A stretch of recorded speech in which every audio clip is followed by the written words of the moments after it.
Hello, everyone. Welcome back to E20 Zone TV. Player ratings time for Kidderminster 1, West Ham 2, after extra time, and lucky are we. I am joined by West Ham Mitchell. How you doing, sir? I'm good. Very good, mate.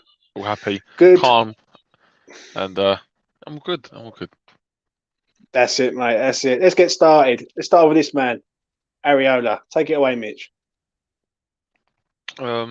Today I've thought about it a bit more after waking up, and I think his performance yesterday was a little bit shaky, for being honest. Not too commanding. I think Fabianski would have been a bit more commanding in certain situations. Didn't really have much to do in terms of shots on target. I mean, I think they had about 5 or 6 on target, but none of them were dangerous shots really, besides from obviously the goal. I think he could have done better for the goal, if I'm being honest. I know Diop, I think, blocked him off. I haven't watched anything back besides from the Declan Rice goal, which I've watched probably about 35 times now. I agree, mate. I haven't all. I can't stop watching it. Every time I tell you what, every time I watch that goal, I just look at all the fans as well, and I look at us and I just think, you know what, that, and it frustrates me that all the other fans from different teams laugh at us and say, "Oh, that's embarrassing that you're celebrating a last-minute equaliser like that." Like it infuriates me because they're like armchair fans who don't have a clue about football, and that really winds me up. Anyway, Fabiola, I think he could have done a bit better for the goal, even though Diop did block him off. I think he would have been a bit stronger and commanding and jumped higher to get the ball. So for me, I think 5. I think his kicking was decent. So 5 for me. I'm going to agree with you on this one. And I think Arietta gets a lot of stick, but I think he's got enough to get a pass on this one. I think he weren't as bad as everyone makes out. I think 5's about right. He wasn't mustard, but he wasn't really, really bad. I think, don't forget, he did keep us in the game at the start as having shots. He was saving them and everything. But yeah, I agree. A 5's about right. It is funny about the fan base, like, especially with rival fans. I'll put that video of me celebrating on Declan Rice's timeline and said, "Nice one, Dec. Thanks a lot." I had fans from Manchester, Liverpool, Leeds saying this is embarrassing, this freak and all this. How can you celebrate this? I was like, mate, we was 90 seconds away from going out to a 6-tier team. So that really pissed me off, mate. People saying that to me. It was, right? And people were saying that. I was like, mate, I'm going to celebrate this because, right, this is what West Ham do to us. They put us through the mill. But exactly. Like, it was a big goal, big moment. It absolutely was, mate. It really was. But let me find him. Let's move on to the right back, which was him, Ryan Fredericks. I don't want to see this kid in a West Ham shirt again. I think he's poor, mate, himself. What do you think? Yeah, you know what? He just looks really nervous, looks really scared. But in all fairness, he did put in 2 very, very good crosses. And if we had a striker in there, I think one of those ones would have been a goal. Because both times those crosses came in, I think, in the second half. If we had a top striker in there, I think both of them should have been goals because it was a perfect cross. And Fredericks ain't really known for his crossing because he can't really cross. But he put 2 perfect little floated balls in the perfect area, and there was no one in there because obviously we didn't have an actual striker up front yesterday. That's another fucking topic anyway. But I don't think he done terrible. I think he defended okay. Did look a bit nervous in terms of going forward. A few misplaced passes. I mean, to be honest, the whole team was very poor yesterday. Besides from the obvious few. I think he might have been one of the better ones of the bad bunch. So a 4 or 5 for me. It's a tough one. I think if he gets an assist for one of those crosses, I think if someone gets their head on one of his crosses, I think that wants a 5 or 6. But for me, I think maybe a 4. I think for me personally. I'm going to give him a 4. I know. I thought he was. It's being polite with a 4. He tried, but his control sometimes, Mitch, is like shambolic to say the least, isn't it? Yeah. Like he can't control a football like sometimes. At one stage, he actually tried to dribble past him, a player, and he actually dribbled past himself. He left the ball there and he ran past it. And yeah, I'll give him a 4. Not very good. Not very good. You know what? If he Uh, had more confidence, I think he'd actually be not too bad. If he had a bit of self-belief, I think so many times he doubts himself. He's got mm, so much pace. I think if he just went, you know what, I'm knocking this forward, let's go. I yeah, think if he had a bit of bollocks about him, it'd be a lot better and a bit more mm, confidence and a bit better technical ability. I think he'd actually be pretty good. But that is such a major part of his game that he lacks is that confidence and ability to go. That's it. We're going to go down the wing. Let's bomb it. Because so many times mm, we go, all right, there's a bit of space there, Ryan. Fucking go. But he doesn't. He just gets all nervous and just passes it to like Suchek or saying. mm. I think he's got all the pace factor, but he just can't defend. I've always said that ever since he's been at his club since 2018. I've said he's very, very good going forward. End products hit and miss, but he can't defend. And when you're a right back, you need to be able to defend. But moving from one right back to another right back who's playing left back, and it's this man, Ben Johnson. Um, for me, I thought he was dreadful. Another one. I thought he was about to say for me. I thought he was good. And I got worried there, mate. Yeah. I thought he was very bad, and I'm not gonna lie, I thought he was very, very bad. Unfortunately, for Mm, me, yesterday, so many sloppy passes, could not dribble past a single player, struggled to defend, looked looked all over the place. To be honest, mate, he can't play at left back, and I don't get why he does not trust. At the end, I'll come on to Moyes and talk about Moyes because I do think he really needs to look at himself, Moyes at the moment, because he's getting it all over the place for me. Um, in his last month, um, yeah. why he didn't start for me. Like I think Longello, I don't get why he's still not getting a chance in the team. Ben Johnson is not good enough at left back. He's just actually I'm gonna go as far as saying he's actually shit at left back. He's a He poor is. player when he plays left back. When he plays right back, he's a completely different player. But on that left side, he looks all out of sorts. He's just a mess. For me, Mm. yesterday, I think a free for me. A free feels awful. Um, yeah, I'm going to be with you on this one. I think two's too low, four's too high. I think three's about where I'm at. I thought he was dreadful.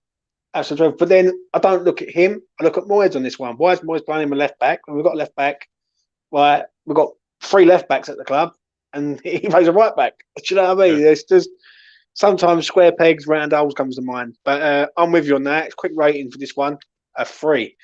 Let's move on to the better centre half. Kirk Zuma, who I thought wasn't great either yesterday. What do you think about him, Mitch? First half, looked quite solid. The best out of a bad bunch. When it was a bit of a mess, I think he was offering a bit more composure, a bit more solidarity, a bit more firmness, a bit more bravery. Mm, Second half, and for me, that first half performance was probably like a 6 or maybe a 7 if we didn't concede.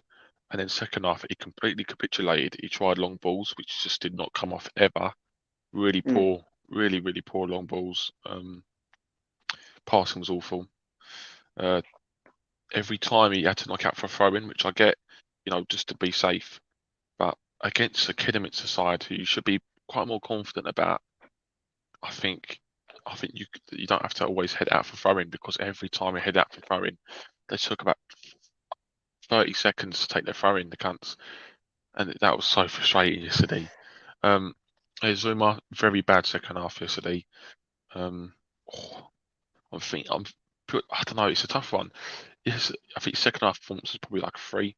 His first half mm. performance is probably like a 6 or 7. So where'd you go in the middle? It's either 4 or 5. Um, you know what? Can you pick this one because I can't decide. Could you pick the rating, I'll, please? I'll be pretty simple on this one, mate. A 4 straight away. I thought he Mhm. was all over the place. I thought he kept getting turned. Diop and him together just didn't work.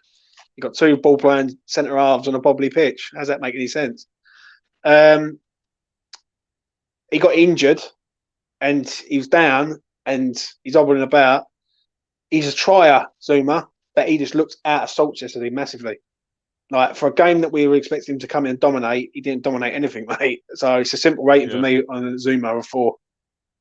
his passing was poor as well. Very poor. I think that Mm, was the worst bit of his game. Very sloppy. mm. What would you go with? I'll stick with him 4. 4 it is, mate. Moving on to this man. Now this is going to be interesting. Uh, Issa Diop. Before we get into Issa, right, I'm going to say this, Mitch. We all know that he's just not good enough now. He's just not good enough, right? But do we blame him or do we blame David Moyes for keep playing this geezer? I blame both. I blame both. Yeah, But should we come on to that when we talk about Moyes, or do you want to talk about yeah. Moyes now? No, we'll come on to that when we talk about Moyes, but give me an assessment calmly, as calm as you can, on I'm the new Issa man now. Diop. I'm like Mr. Miyagi West Ham. Yeah. Defense only. All right, so Diop yesterday, it, and it's not an exaggeration. He's getting worse and worse and worse, and that for me has now become probably, in terms of this 3 month bad spell he's had, the worst spell I've ever seen for any centre half at West Ham I've ever seen. And it may sound like an exaggeration. You could say, "Oh, come on, don't say that." Roger Johnson, players like that surely are worse. For Mm. me, he's not put in a single good performance in 3 months, and he's like a little bitch. He's scared. I cannot believe what I'm seeing with Diop. Like a player that is completely out of sorts, lacking so much confidence. Um, no, he doesn't rush forward to get the ball. He doesn't get the ball and go, right, let's get forward. He gets it, he looks around, doesn't know what to happen. And he got tackled like 3 times when that happened yesterday. He got the ball, he doesn't know what to do with it. Mm. It's just an absolute mess. He's forgotten the basics of defending as well. How many times did he get turned yesterday? Literally turned by It's their striker. Yeah, he looked a bit nippy, that striker, to be fair, and Diop Mm. didn't know how to cope with him. And unfortunately, Diop, well, I said he shouldn't have ever started, not even on the bench. He shouldn't have even been on the bench yesterday. He should, Mm. and that's even before the game. And now I don't want to see his face at the club ever, ever, ever again. That's not exaggeration. And obviously, we'll come to Moyes in a bit, but he should not have started at all today, in my opinion. I mean, yesterday rather. And for me, Mm. he gets a 1. I bet I know the reason why you're giving him a 1. Go I on, bet I what do you can. think? I bet I can guess. It's because he put the West Ham shirt on. Well, no, because I can't give any lower. You could, because I, you could give a 0, but I don't think that exists, to be fair. yeah, If it does but exist, then I agree with you on this rating. I really do. He's a 1 for me. Can't defend, can't do a tackle, gets turned, out of position, awareness poor, reading the game poor. He's been poor.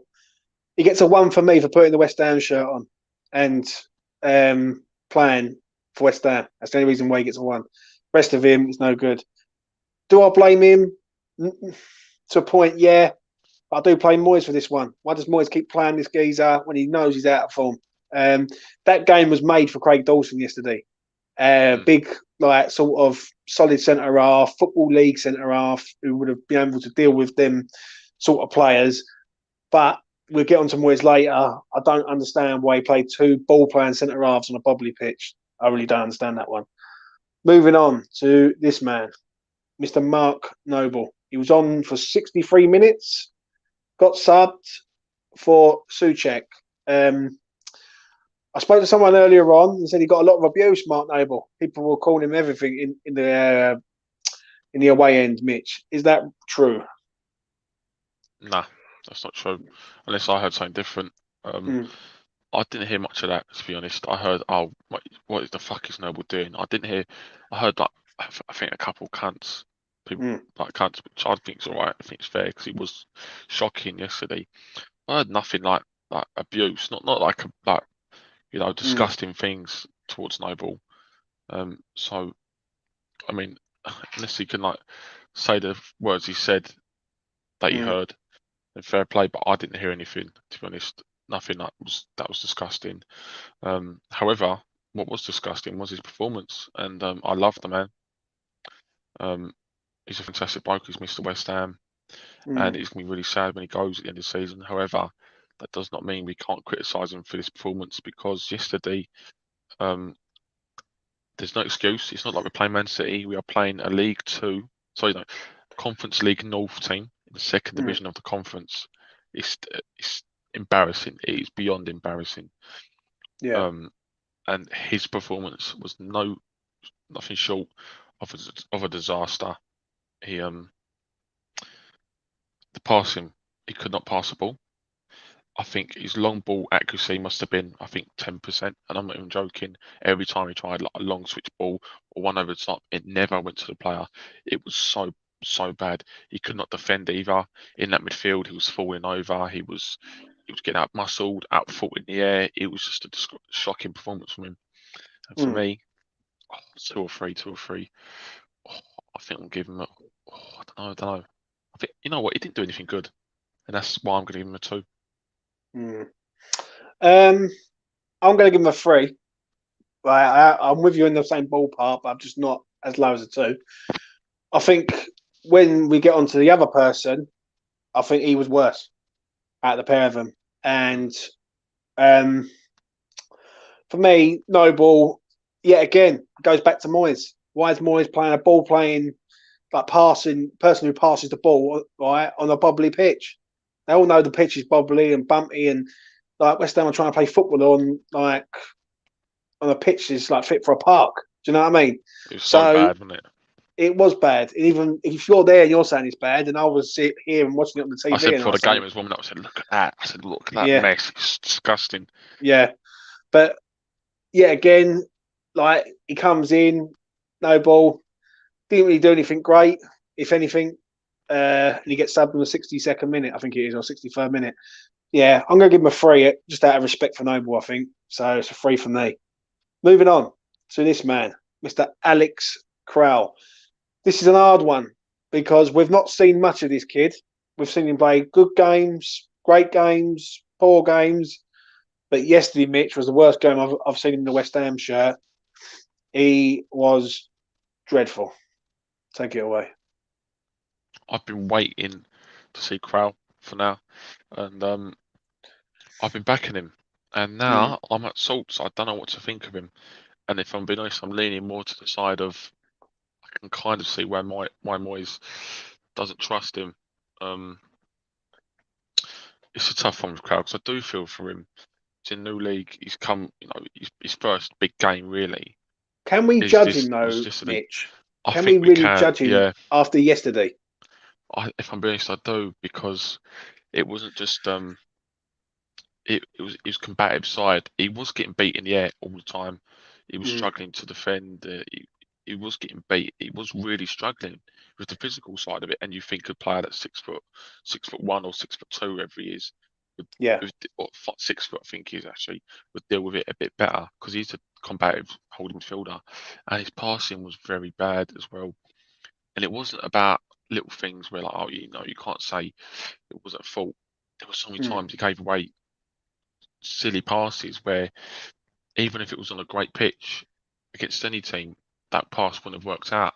Like, for example, he tried laying it off to Mark Noble and he literally tapped it and it gave straight to their player. And then at that point was the worst point. I think that was the point where our supporters turned on him like that really quick, and that's from then it all went downhill for him. For me, I think he was as bad as Noble yesterday. I think because at least a couple times he put in a tackle, a couple, whereas I don't think Noble did at all. Mm. But his passing was as horrific as Noble's, and he could not progress the ball forward. He struggled to defend. It was a bit of a Mm. nightmare as well for him. Um, and embarrassing. I'm not gonna lie, it was embarrassing. With Crowl, I don't know what to think of him. I don't know. I'm a bit 50-50 on him now, to be honest. But yesterday, I think his performance went to 2, as well as Noble. Very bad performance. Mm. I've got to disagree with you, mate. I'm going to 1. I thought he was 1. dreadful. Yeah, I am. I think for the 45 minutes that he was on, Oh, he mate, you couldn't. think two lower than Noble for you? I get No, maybe one lower. the only reason why I'll give Noble a bit of credit because in the second half he was on there with Rice and we come on when Rice come on second half, it was a lot better. The first It had half, nothing to do with that. He had nothing yeah, to do with that though. do you know what I mean? But as a team collective, I think you can't sort of say, oh, one without the other. Do you know what I mean? When Crowl was on for that 45 minutes, he couldn't tackle, he couldn't pass, he couldn't defend. But His neither could awareness. Noble. And I said I think Crowl would have done better But I think if Rice was alongside him. I understand that, but then you've got to look at it another way. Mark Noble's 35 years of age, coming to the end of his career. Alex Crowell's a young player who's just come to the club. And if you're playing like that, I can understand Mark Noble playing like that. Yeah, but I'm going to give Mark Noble a bit of respect as a West Ham fan. But Crowell, you should be performing. And he just got bullied, outplayed, outclassed, out everything. I'll give him a 1 for putting the shirt on. That's what he's getting from me. I thought he come off on the 45th minute, and when you take him off and put Declan Rice on, it's night and day, mate. Absolute night and day.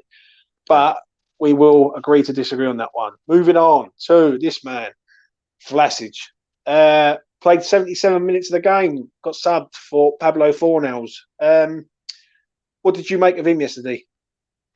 A player that didn't do enough, but didn't do much wrong. Kept it very simple. I don't think he had any shots in the game. He didn't really want to. He didn't risk anything, and I think that's what the game needed. It needed a player to really risk it and actually try something different. He had a bit of creativity, switch it up a bit, and the whole 90 minutes, it was pass side to side, round the back, and then played to the wingers, and then try and pass it across goal. And it just weren't coming off, mate. It was an awful game plan from Moyes yesterday. We just done the same thing the whole game. I think Vlasic played central, didn't he? Yeah, he did. And because of that, he was just we didn't need him. Like the way he was playing, he just wasn't used at all. But he didn't really ask for the ball that much either. He just kind of hid behind players, I felt like. So I think he could have done a bit more yesterday. Didn't do much. I don't think he done anything wrong though, to be fair. But again, you're an attacker. You're the one that's got to change the game. It's not about keeping it wrong. It's not about doing nothing wrong. It's about taking those risks. The best players, they have a lot of faults. For example, Pyatt was unbelievable, but in the league spell we had for us in the first season, I think he had the third worst pass accuracy in the whole league over the season. That may sound crazy, but it was true because he tried the most difficult passes and the most difficult things, and they came off a lot of the time, but also they didn't come off a lot of the time. Vlasic's done none of that yesterday, and that's what you want from those central creative players. So for me, 4 or 5 is a tough one for me. He carried the ball all right when he got the ball. I'll leave this one to you, and I'll agree with you. I'm thinking 4 or 5. 4, yeah. 4 for me. The reason why I say this with Vlasic, and I'm not Vlasic's biggest fan, but I'm not going to be biased either. He plays in his natural position that he wants to play in, not on the left, not on the right, through the middle. I thought he was lacking in all departments yesterday. I really did. Amount of times he got bullied off the ball, passing was poor yet again. Ever since he's come to West Ham, I don't think Vlasic has had a long shot. He was known for doing his long shots at CSKA, like rockets from outside into the top corners and things like that. I'm not been impressed with him since he's been here, and I'm still adamant on that. It's a game for him yesterday to impress. He didn't really impress. Pablo Fornals comes on and he makes an impact straight away in regards of the goal.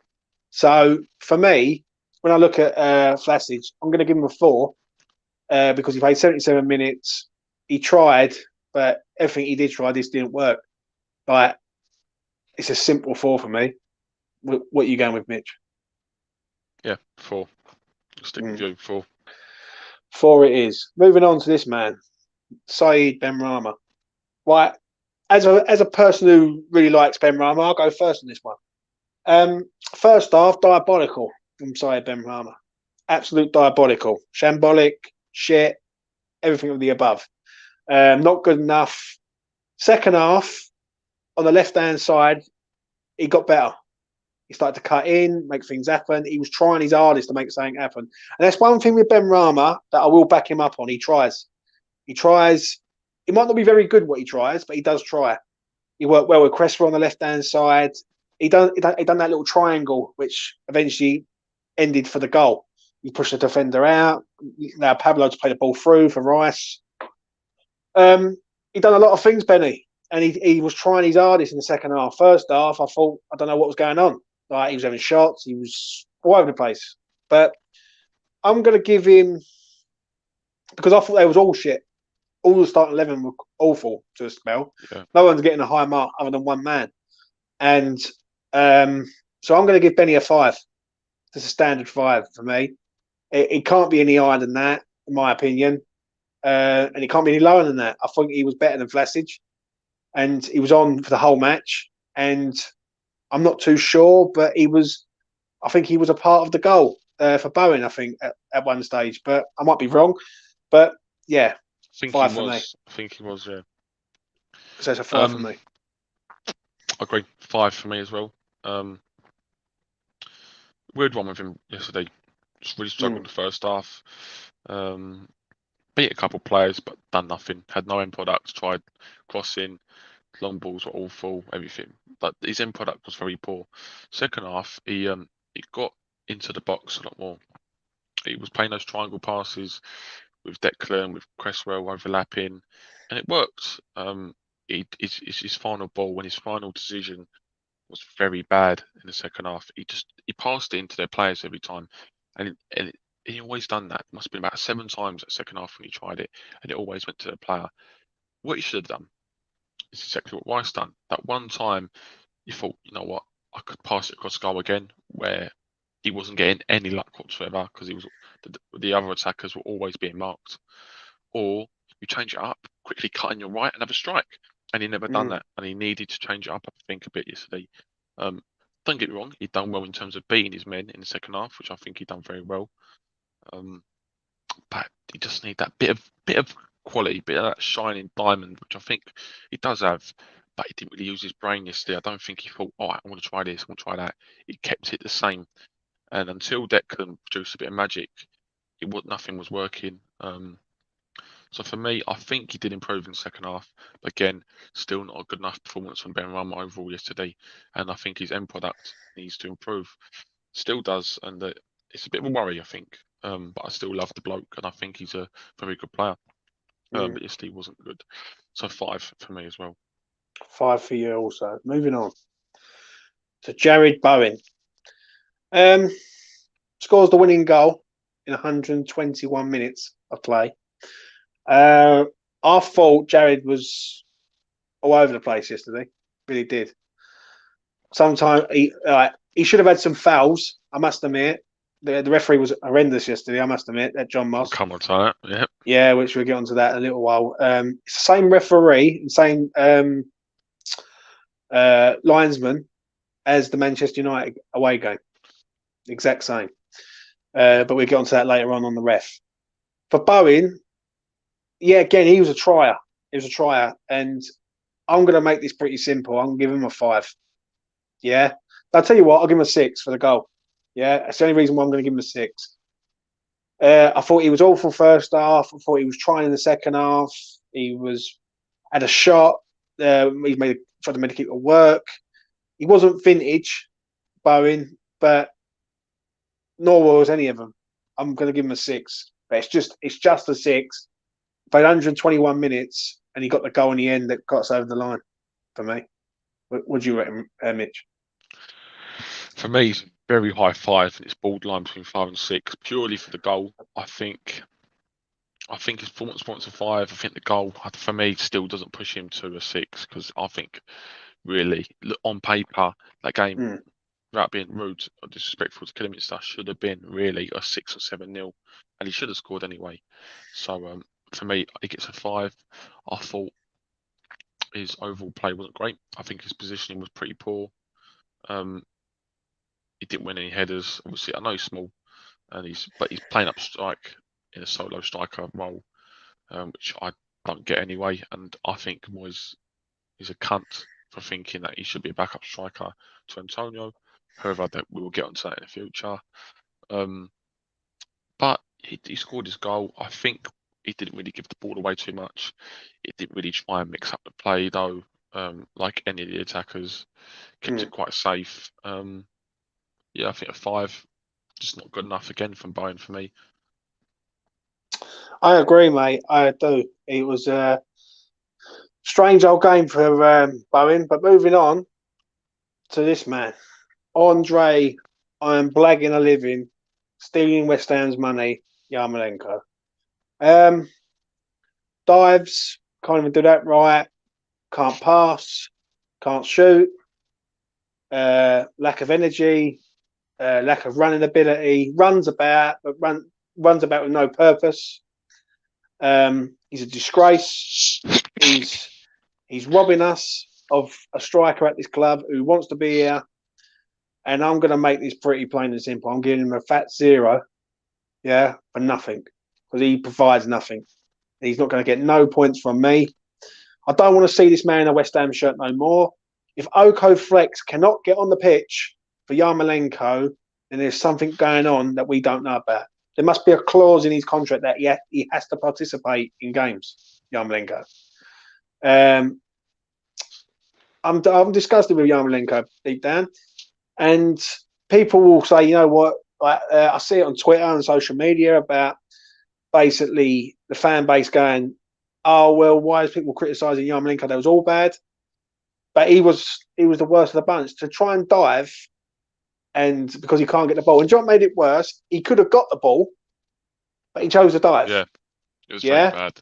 And that's the worst case about it. The fans are going crazy. I looked to my mate and went, that weren't a foul. That's a dive. Yeah. That's definitely a dive. 100% a dive. So he gets a 0 for me. Mitchell, take it away. So I agree. I think quite a lot of times used to be James. I think we're quite what's the word? Synthesized, if that's a word. Yeah. However, I disagree. On the same wavelength, I call it. However, I disagree. I think he wasn't as bad as people say. He was very bad.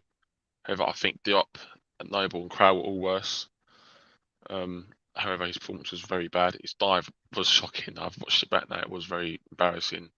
But he did kind of create the goal, and he did try something different, which no one was trying, which did lead to the goal. And I think it was a good shot because that was a shot which he shot it into a dangerous area where anyone could have tapped it in. It did lead to the goal. And that's what we should have done all game. That's what I think we need to do. And I don't think he was as bad as people think, because I think sometimes he gave the ball away and he was very sloppy. However, I think other players were worse. I think other players gave the ball away more and didn't do the job as well. And don't get me wrong, Yarmolenko, I think for me personally, I think Yarmolenko was picked on a bit because of his attitude towards the game. It looked like he just didn't want to be there. His running was very poor, and obviously the dive was bad. But Mitch, I understand what you're saying. Why don't Yarmolenko want to be there? But he's picking up a nice wage at West Ham. I know, but does that bring your rating down? And I completely agree with you. And I cannot stand a man. I would have got rid of him in January transfer window. However, I do feel that purely on player ratings, I think a 0 is a bit harsh. I do think that there were 3 worse players than him, which I said were Noble, Crowl, and Diop. So what rating would you give him? I'd give him a 2, but it's a higher 2. I said he was like out of the 4 players, they are the 4 worst players. The 4 I named, including Yarmolenko. And yeah, it was a disgraceful performance, but for me, I think purely for the fact that everyone hates Yarmolenko, and don't get me wrong, I do as well. I think that's why people slated his performance slightly more. That's my opinion. Possibly. I would say that. I agree with you on that. But then I do look at Yarmolenko and think you're the highest paid player at the club. And that doesn't affect player ratings, so does it really? I understand that. But then you've also got to look at it that if he is the highest paid player at the club, he's got to lead by example. And he don't lead by example, Mitch, does he? Ever. And he's saying, I understand what you're saying. We're rating him on yesterday's game, but he's playing against plumbers and electricians, and he still can't do that properly. He's still what did he actually do in the game other than all right? I understand the ball across for Bowen for the goal, but let's be honest. For 91 minutes of that game, before Declan Rice's goal goes flying in, he done nothing. But I could say something about Vlasic. Yeah, all of them. Listen, and you still go yeah, Vlasic a 4. And don't get I'll me wrong, give. I Yeah, agree, yeah, I know what you're But he saying. did. Do you get what I mean? But obviously Yarmolenko was worse because he gave the ball Mm, away slightly more. mm, But I still think that in the end he did do that one bit of, well, what's the word for it? One bit of good play in the end, which he just needs to try something different, which he did, and mm. obviously led to the goal. Um, and it was one thing more than Vlasic did. And look, I sounds like I'm in love with Yarmolenko and I'm trying to defend him. I'm not. I'm just. I know you're not. I know you're not, mate. I just think there were worse players on that pitch personally than Yeah, Yarmolenko. So for me, yeah. a 2. Do you know what? I understand what you're saying, but I just think I've just had enough of Yarmolenko to a point where I just think I'm looking at him and I think, what does he really bring West Ham United Football Club? And apart from emptying our pockets each week, like on ridiculous wages, that's all he really does. Moving on to the subs, and I'm going to start off with the man of the moment, and that is this man, Declan Rice. Um, Yesterday proved one thing to me, Mitch, that we are relying on this man way too much. What do you think? I think I have sexual feelings towards the man. I love him. I absolutely love him. I can't even say it. Like even before the game, he was doing the crossbar challenge. Everyone was going in. He's doing the crossbar challenge all by himself when he was warming up, and he hit it first time. He went, "Hey!" He missed it 3 more times in a row. And then he was like clapping us all. He was walking back, and then one more ball came out to him from where all the managers sit. And he just done one. It hit the crossbar. And we've all gone mental, and he's gone, yeah, like clapping us and walked back in. Um, I do think he loves the club, and if I'm being honest, I do think he does stay in the summer. Mm, And that's purely because of the love. I think he could go still. I think a lot of people are saying that he will go, but yeah. Um, he's just a magician, and if he does go, fair play to him because it will make any club in the world a better team. Any club in the world. He is one of the best midfielders in the world at the moment, and that's just not defensive midfielders. That's any kind of midfielder. He will get into any team. Um, he bailed us out again yesterday. He's our best attacker, midfielder, and defender, and that's I'm not even joking. That is crazy. I'd like to see what That he is can do in goal crazy. for fuck's sake. That is crazy. He'd probably be insane if in we goal. if we had 11 Declan Rices, mate, we'd be a world class team. Simple as that. And all it needed yesterday was a slight change in the way we played. The way we played was not working. We kept doing the Yeah. same thing, driving to the box, cut back, or pass it across goal. It wasn't working. It was getting blocked all the time. And we still tried it. That was shocking for all the attackers. Obviously, the 2 times when we scored, we changed it a bit. Yarmolenko had a shot from range, and Declan Rice, instead of passing it across goal, which Ben Rama was doing, Cresswell was doing, Bowen was doing all the time, he just simply cut into his right foot and smashed it in the fucking back of the net. And Yeah. it's embarrassing when he's your best attacker, midfielder, and defender. Because and that's why I think he's so perfect for midfield. And people saying drop into defence for our next game, I disagree because I think he's so important to our attacks nowadays as well and building them up. Because he can Mm, produce bits of magic like that. He's getting better and better and better, and I absolutely love this boy. And I don't know what to say. I just absolutely love him, and I really hope he stays here. And I do mm, think he will for maybe 1 or 2 more years. But the lack of ambition at his club is what is maybe pushing him away, if anything. But I mm, still see the love. I do think he loves the club because he still loves the fans. He still has a smile on his face. He's got great body language in terms of saying that he wants to be here. And yesterday was nothing short of an excellent performance from again. Leading by example, came on, completely changed the game. Pace, energy, skill, defensive assurance. He was just incredible. And he was by far the best player on the pitch. And I probably 8 or 9. I probably for the fact that he came on the second half. If you played full 90 minutes, um, sorry, full 120 minutes rather, I'd give him a 9. However, I'll give him an 8. mm. I got to put his comment up from Joan. I had to laugh yesterday when he bombed forward and scored. I thought of Charlie and his Rice stats. If you hadn't Oh, seen it, on yeah, Wednesday I done an opinion show with Affers, Charlie Walsh and West Ham Jace. And basically, if you go and watch it, Mitch, you understand what it's about. Charlie pulled out all these facts about Declan Rice going forward. And then yesterday, Declan Rice goes forward and scores the goal to equalise in the game. It was funny, Joan, I must admit. Me personally on Declan Rice, I'm giving him a perfect 10. Perfect 10 for me. Yeah, there's no 9s, 8s. The geezer comes on, he completely changes the game. He changes the way we play. I'm going for a 9. I've changed mine. 9. Right, 9 for me. I'm going for a 10 for the simple fact of the matter. When he come on, it was the difference between us night and day. Passing was better. He was better. His awareness was everything was better about us straight away. We looked more balanced. Going forward, we looked threatening. I don't think we had a shot on target in the first half. And that's no joke. And when he comes up, like in the second half, when he's there, I'll be honest, I thought he was brilliant, absolute first class. There's no faults with him whatsoever. I don't want him to leave. I understand if he does leave, because can we give him what he wants? I don't think we can.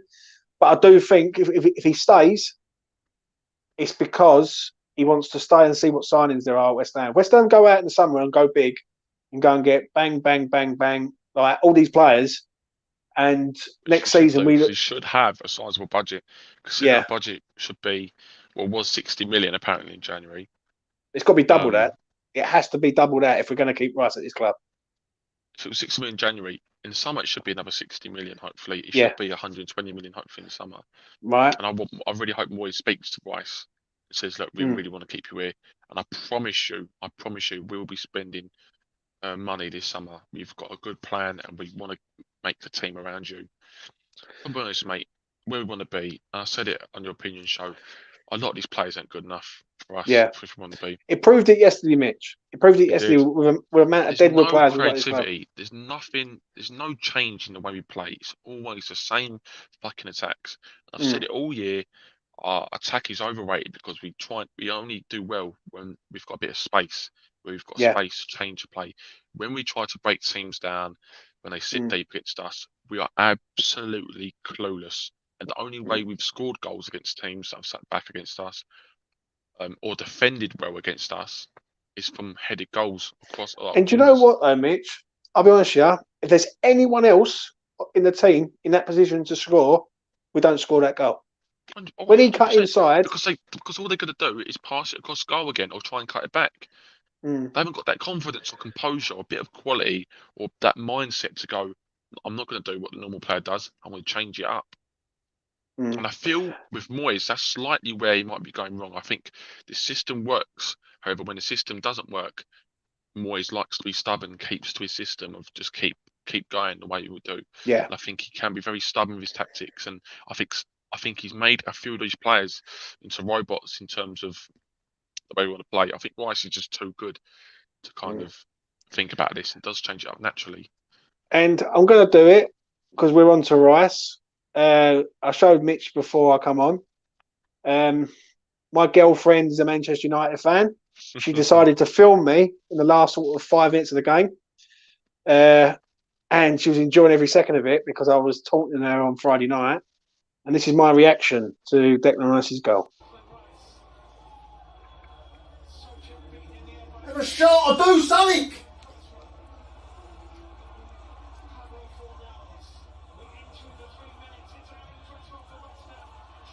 Oh, for fuck's sake.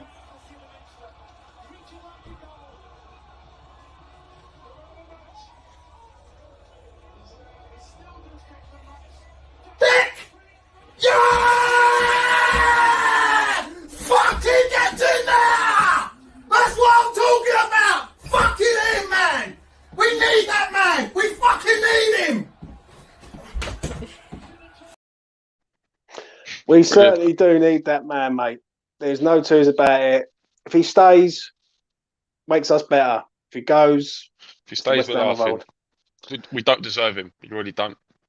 Do you know what, Mitch? I 100% agree, mate. Moving on to this man. Mr. Craig Dawson, Mitch. Comes on as a sub for Diop. What do you make of his performance? Well, the amount of people that lick and still defend Diop. If Craig Dawson, who's however fucking old he is, who signed for 2 or 3 or 4 million, however much it was, from Watford, if he's outperforming a person that I've been told 2 years ago, who we shouldn't have sold, which I would have sold 2 years ago, was worth 60 million, then you're fucking joking. You can go fuck yourselves. Because honestly, if Dawson put in a 10 times better performance than Diop, it's got nothing to do with the bobbly pitch or anything. It was the basics, and he's shown that he can't do it in the Premier League. And if he cannot do it against Conference League North sides, then I mean, I said in January, I don't care if Moyes hasn't got a backup to Diop, or if we're not signing anyone in January transfer window to replace him. I would just get him out of the team, because all the centre halves in the youth academy would have done a better job yesterday, and they would have done a better job in the last few months. And why less? Actually, I'm not going to talk about that. I'll talk about that when we come to Moyes.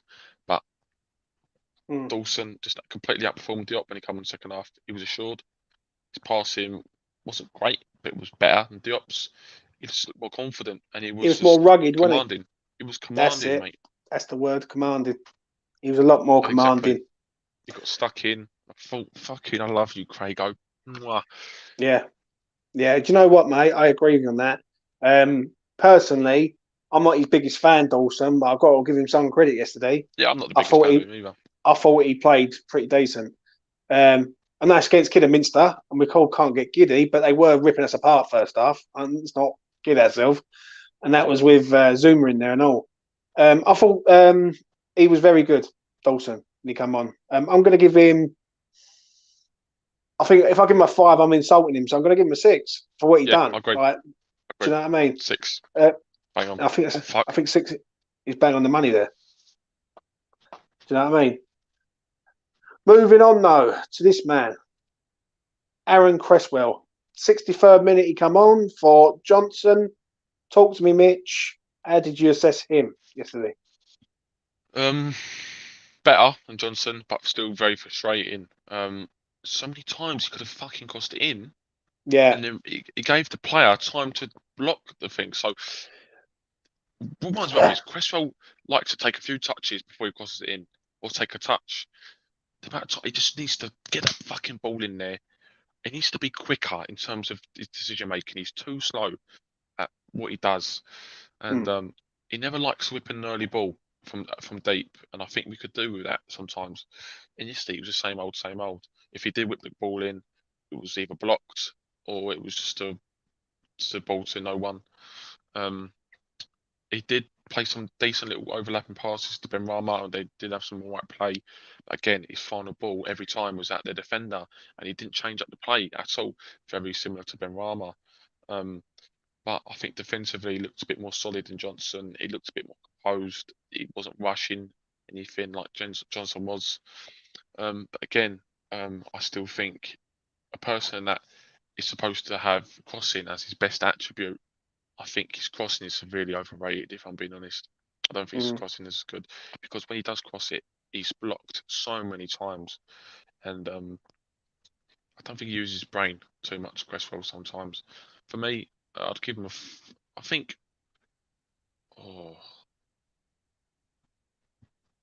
tough one. 4 or 5 is a tough one. I'd say a 5. I think a 5. I'm with you on a 5. One thing you have said about the crossing, I totally agree with you on. Amount of times you get to the ball and we think, right, first time cross Cresswell, and he takes a touch. It's like, what are you doing? Then what he does, he cut inside, and we all know he ain't right-footed. Yeah. So and he ain't going to shoot on his left when he cuts in on the left.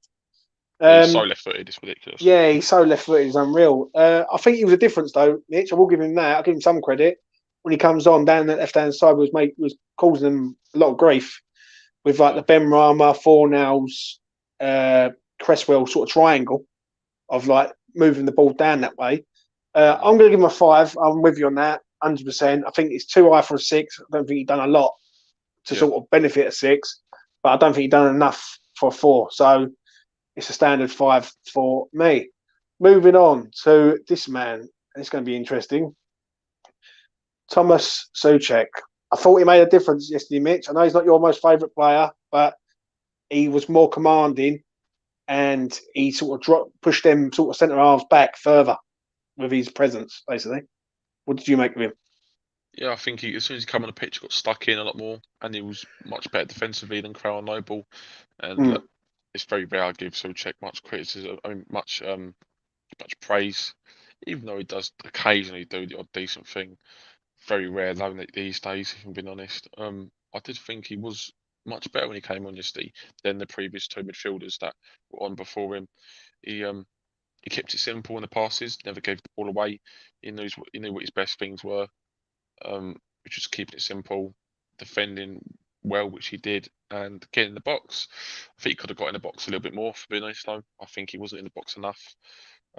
And for the way we played, I think he should have been in there more. For the two times where Fredericks crossed it in the perfect position, he wasn't in there, and that really wound me up. I said, why is no one in there? We haven't got that kind of striker, that central striker, to be in the box. So Souček has to be in that position for me.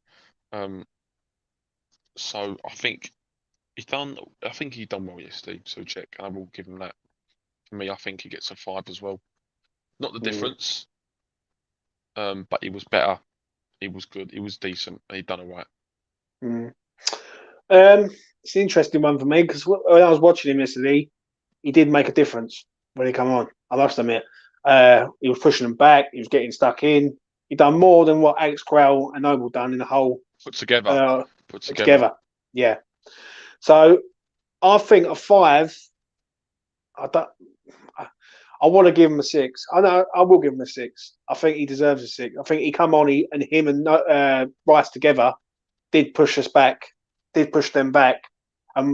Let's be honest, the last 15 minutes of that game, it camped in their half. It was just a matter of time before, well, hopefully we're going to score. But yeah, I'll give him a 6. It's just a 6 though. He's just done it on a 6 for me. It ain't like a big 6. It's just over for me. So yeah, that is him. Moving on to this man who got the assist for the goal, Pablo Fornells. Excellent. Like when he come on, I thought he was another one trying his hardest, like to do something. And the pass into Rice is great vision. Great vision, like the give and go and perfectly weighted. Yeah, on a bobbly pitch, he's got the pass into a player that when he cuts inside, he buries that into the corner. It's top class. The relief from that goal. Yeah, unreal. What did you make of him yesterday, mate? Tidy when he came on. I think he could have done a bit more though. I think he could have tried mixing the play up again. I don't think he'd done enough in terms of mixing the play up. Same as all the attackers, as I say. I think he did keep to the same kind of rhythm of the play a bit too much. But he didn't make any faults, and I do think his passing was neat and tidy. And he done all right. I think because he played deeper, he let Benrahma and Bowen and Yarmolenko take on that role of trying to change the last, try and make that big decision-making decision to try and change the game. So I think Fornells, he kept his job well. We done all right, and obviously that pass was magnificent, perfectly weighted, and it was a great assist. That saved the game. For me, it's either a 5 or 6 again. I'm going to go 6 because he got the assist. Yeah, for me it's a 6. Yeah, I'm giving the 6 also, mate. I think all the subs can take a lot of credit to a point. Yeah. Do you know what I mean? They all come on, they all made a difference to a point. They all done something to sort of benefit us in the second half and into extra time. I thought it was excellent, Fornells. I want to see him back to being the popular Fornells that everyone loved. Like, he's fallen off the edge of a cliff recently. And, like, if I had a choice between Fornells or Flassage, I'd have Fornells. And I'm not the biggest fan of Fornells, don't get me wrong. I'm not his most favourite, he's not my most favourite player. But there is a talent there, and I would like to see more of him.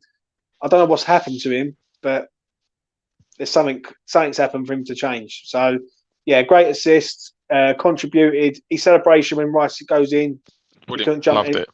Yeah, he couldn't jump any higher if he tried. Moving on to this man, which is the ref. Disgusting is the word I'm looking for. amount of fouls that Bowen got fouled, and throw-ins were taking 30 seconds of throw-in, 20 seconds of throw-in. I thought he was a terrible John Moss. He's the one of the worst referees in the Prem by country mile. That really is. What did you reckon, Mitch? Well, based on the abuse he got yesterday, which was fully deserved from us. Yeah. Probably one of the most abuse I've ever seen, actually, from us to referee. I mean, that was so bad. A couple of Mike Dean performances are up there as well, but that was up there yesterday. Yeah. That was a disgrace. He wanted them to win. I guarantee you, he actually went into the game yesterday thinking, I'd love to see Kidderminster win. And he had that in his mind every time he made a refereeing decision. The fouls, every foul was just a joke. Like, it was almost every foul was like... Flassage got pulled down. I'm just remembering back now. Yes, in the first half. He got pulled back like that by his shirt, and he didn't even give it as a foul. And then a little touch on the Kidderminster player, he goes over, he gets a foul straight away. Shocking. For that foul as well, this bloke on my right, this old bloke just chatted, how's that a foul? Fuck off, John Moss, you diabetes riddled cunt. Yeah. And I just absolutely cracked up. Even though I was absolutely furious, like the abuse he got, fully deserved because he's a cunt. Was fully deserved, and he 100%. There's no doubt in my mind that he wanted the Kidderminster to win yesterday, and he must have been furious when Declan Rice scored that goal. Not only that, though. Not only that, the linesman on the right-hand side, Jared Bowen, just does a little nudge. Not even a nudge. It's like a 50-50 shoulder barge. Gives a free kick the other way. And it's like, and there was a corner that we should have had. I remember that. Oh, so many things, mate. I'm sitting here yesterday, and obviously you see by my reaction the relief. You said it earlier on. The relief that when that goal goes in, that Declan scored. As soon as that went in, I felt comfortable that we could go on and win the game. I felt like we had gone through the lull, and we've just got to that hill and gone, right, we've conquered it now. But the referee was against us all game. Like, there was fouls. There was the only decent thing I will say is he could have sent the Yarmolenko off, which for cheating, for diving. Well, I think you get a yellow card for that, then, yeah. I don't think you get sent off. I think it's a yellow card, which you should have got. Yeah, or a yellow card. But I think his refereeing performance was diabolical, absolutely diabolical. I'm going to give him a 1. I agree. Right? I agree. And that is for his whistle, for his referee uniform.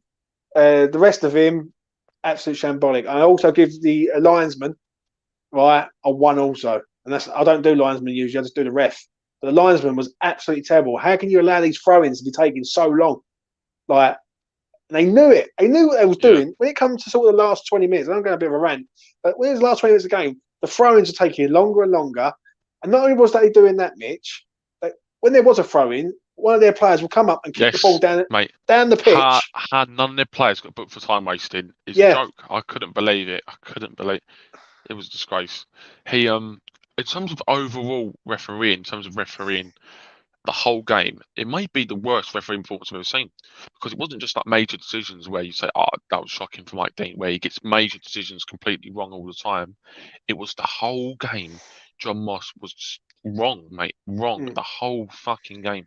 Everything from throw-ins to time wasting to fouls to diving. It was a mess. It was a cunt yesterday. Absolute mess. Disgusting man. I cannot stand him. Disgusting man. 1. 1. Oh no. Moving on to David Moyes. This is going to be an interesting one because I think me and you've got a lot to say. Right, the first question that I need to ask to you and everyone in the chat is why is he playing 2 ball-playing centre-halves on that pitch? Right, why? Why is Mark Noble playing? Yeah, when you know that it's a worse surface and they are passers of the ball. We've got no ball carriers in our team. The only ball carrier we've got really is Bowen and Ben Rama. Really. Yeah, Flash is not a ball player. And Rice. What type of player? Yeah. And obviously Rice. Yeah, but Rice went on the pitch at the time. Yeah. The lineup was strong to a point, but we couldn't pass a ball yesterday, and he's got two ball playing, like people playing at the back on that pitch. I think he got it massively wrong yesterday, and he is so lucky, so lucky. If whatever Moyes is doing today, right, he wants to be counting his lucky stars because he was on the verge of being humiliated against a 6-tier side. I agree. Like, yet again, I look at him and I think you're the one who chose Yarmolenko to be at this club. You said last summer, let's not forget the January window, right? Last summer, when he had just come back from the Euros, he had a great Euros. We could have sold him, Mitch, right? Yeah. There was people could have really, if we really wanted to take a loss on him, we could have sold him. But David Moyes said, no, we'll keep him here. He's our backup to Antonio. He's the real backup, not Jared Bowen. And he said for January transfer window, we're going to keep Yarmolenko. Yeah, because he's good European experience. Yeah, which is the biggest load of crap I've ever heard in my life. Ben Johnson on the left hand side when he's not a good left-sided player is a bad choice. There's so many issues yesterday, and Moyes got very lucky, and at the end of the game, he literally looked at Russell Penn, the manager of Kidderminster, and he actually felt sorry for him. Like he looked at him as if to say, like he felt embarrassed to say, like, unlucky lads. He didn't celebrate the goals either, did he? Moyes, I don't think. I think he was embarrassed deep down from how bad we played. I will do my rating at the end. Mitch, take it away. Okay, back to front. First of all, I think Abiola should be our starting goalkeeper, so I would have started Fabianski today. That's number one. Number two, Johnson was going from the back. Johnson should not have been playing. On the left, I think if you're gonna play him, which I wouldn't have done, I would have played Ashby. On the right, then he just can't play. And Moyes needs to get in his thick, fucking stubborn Scottish head that Johnson cannot play on the left, and it is hindering his advancements in terms of how he's progressing as a player. He's young; he needs to be playing his right position, especially as he's young. If he wants to progress, he needs to be playing well. And he's not, because it's down to Moyes that he's not playing well because he's playing at left back, and he's not going to progress if he keeps playing at left back. That was number two. Number 3 and 4, Zuma and Diop. I wouldn't have started either of them. Zuma's just come back from injury. It's not a game it's not a game he needed to play, and it's not the kind of game he should be playing really. Diop, as I said, all the bad things I've said about him, I don't want to see him at the club anyway. He shouldn't even been on the bench yesterday. I would have started Dawson and Alès or Baptiste yesterday. We need to see what those young boys can do, because we didn't sign a centre half in January, and it looks like Zuma's got a knock now, and we've got Diop performing the worst he's ever done. So we've only got 2 fit centre backs really, because Diop cannot play at all. So we need to see what Alès and Baptiste are up to, and Moyes' arrogance towards the youth academy and his lack of testing new things out, trying new things, is shocking. And I've said it, and Jermaine Defoe said it in transfer window. Moyes is not that good with the youth, and he's shown it time and time again. Why he doesn't give Longello a chance over Johnson playing left back, and you're doing 2 things wrong there. You're not giving Longello a chance, and you're hindering the progression of Johnson when you keep playing left back. So the 2 centre backs were completely wrong as well. Fredericks, I would have started Ashby, because I wanted to see what he's all about, and I think he would have done a good job. And a game which needs a bit of quality, or could have started Johnson there actually. I probably would have started Johnson actually. At right back. Johnson, maybe Ashby, but not Fredericks. I think you need a bit of composure, a bit of quality, and I think Johnson would have added that, because Fredericks is a bit of a mess. 2 midfielders. I would have started Crowl, to be honest. I wouldn't have started Noble though, because I think Noble's got no legs whatsoever. I would have started Crowl and Soucek together. Because Noble just hasn't got it anymore, and he just can't play at all. He's really bad, and yesterday he showed it again. That's another thing. On the wing, Benrahma, fair enough. I wouldn't have started. Well, actually, I would have started Bum up top, because he's got no other options. That's down to Moyes as well. However, maybe I would have started Yarmolenko up top, because he offers completely nothing on the right, Yarmolenko. I think Bowen on the right is if you put Bowen up top, you miss Bowen on the right, and Bowen is not that good up top by himself, which he was yesterday. It all goes back to Moyes, though, doesn't it? Yeah, it does. And to be honest, I would have started Yarmolenko up top now thinking about it instead of Bowen, because I think if Yarmolenko can do anything, it's have a decent shot, and that's the only thing he could probably do on his left foot. So I'd say stick him in the box. If he gets a chance, he'll probably put it away. But we needed that progression from defence to attack with Bowen on the right, and we didn't get that because he played him up top, which again was useless. What else was there? Game plan was completely wrong. We played the same way we do against Premier League sides. We didn't try anything different. We kept it basic, and we tried to play it from the back and then go to the wing every time, and we kept doing it, and it was just so frustrating. We're becoming predictable, Mitch. That's what it is. Mate, we haven't become predictable. We've been predictable most of this season, to be honest, mate. Yeah. And the way we've nicked goals is through luck, through poor defending from opposition teams, and corners. We've scored a lot of goals from corners again, and we're just not breaking teams down. We're struggling, and they sat back more than I've seen any team sit back against us this season, and they deserved to. They had to. They're a fucking Conference League North team. If you haven't got the ability to change the play and actually put a bit of creativity into your attacks against a Conference League North team, then I'm sorry, Moyes, but you really need to think about your brain, mate, because his tactics at the moment, they're same old, and they need to change because I agree. He's getting rusty.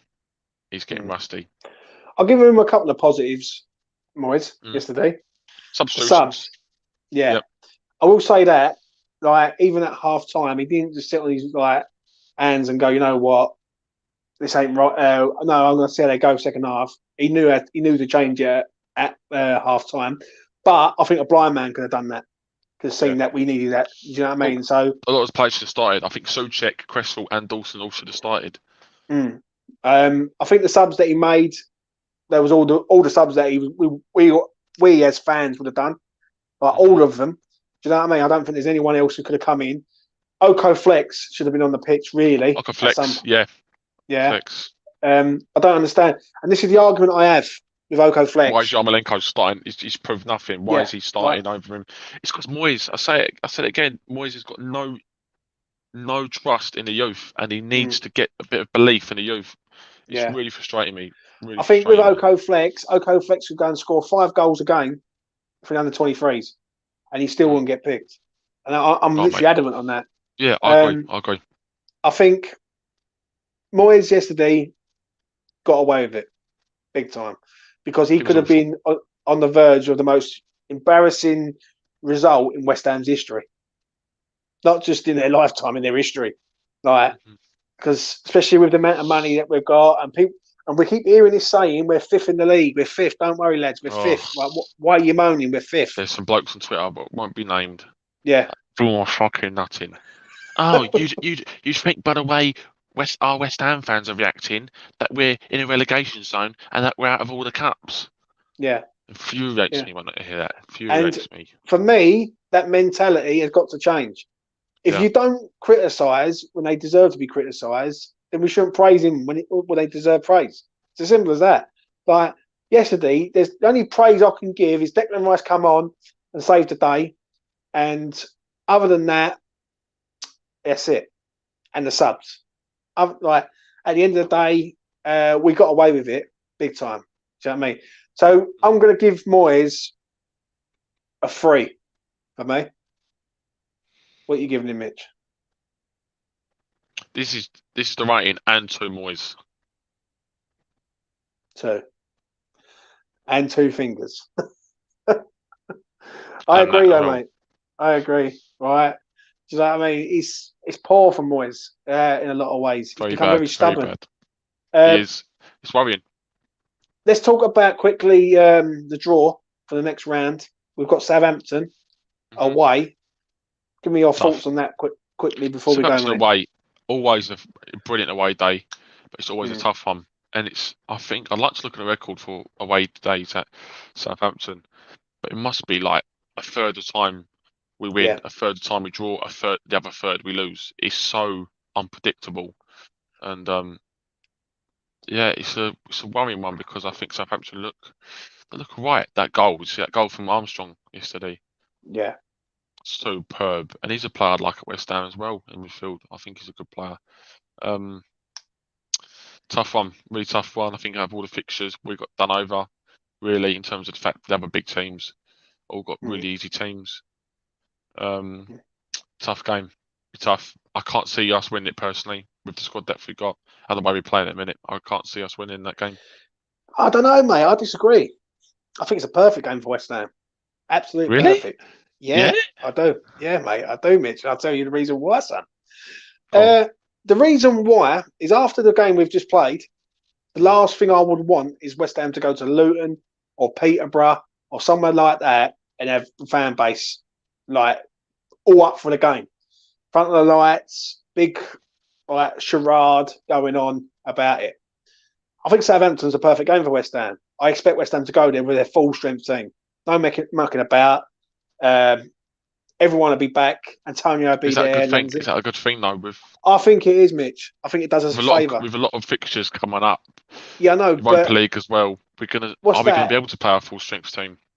But the Europa League can wait because we're not in the until we get to whoever we get to the Europa League. When is the fixture for the FA Cup game? Do you know? It's a Wednesday night. I know that. It's a Wednesday. It ain't on the weekend. And I think it's towards the end of the month. Now, for me, I think it is a perfect game for West Ham. I think we can go there. I'm not too sure if it's a replay though.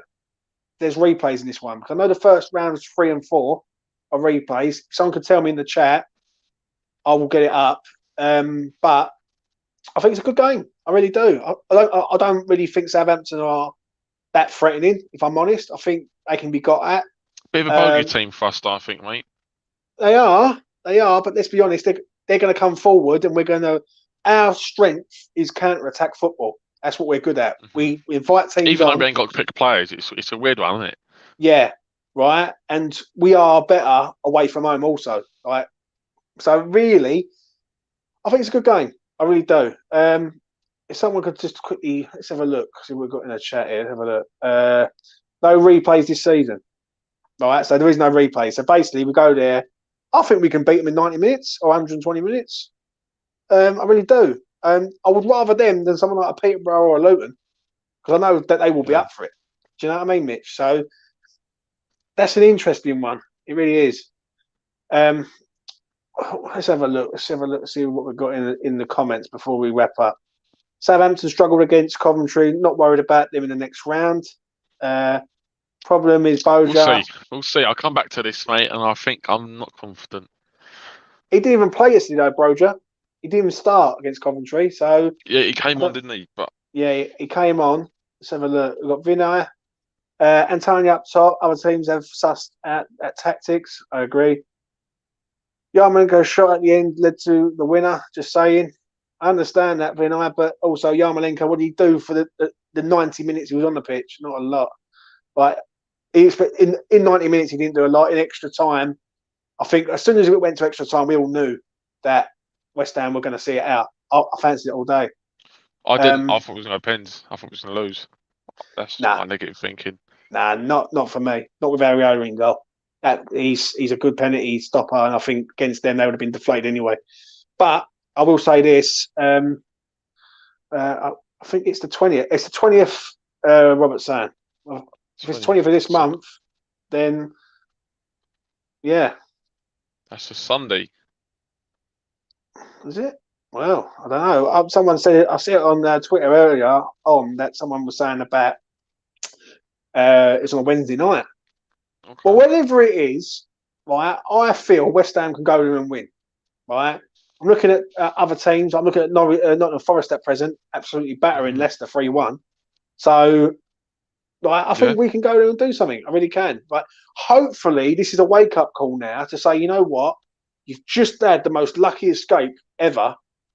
And let's be honest, stranger things have happened with clubs, Mitch, where they've just got away with it by the skin of their teeth. They've gone on to win the cup. And I do believe if we beat Southampton, I think we've got a great chance.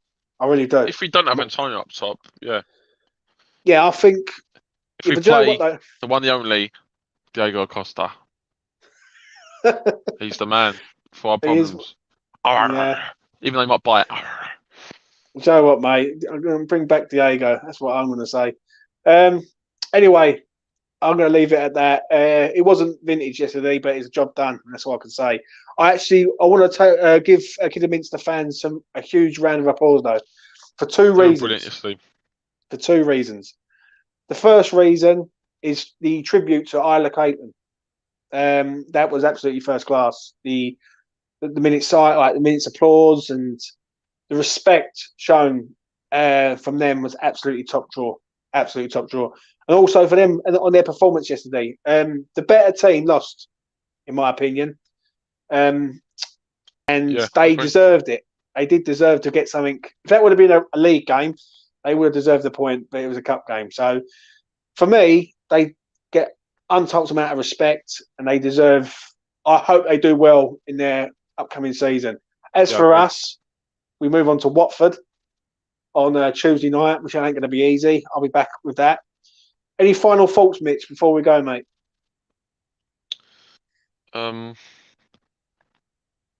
Yeah, I'm gutted I didn't do my fan cam yesterday because Alan Shearer and Michael Richards came out to him after and said hello to him. I was like, fuck.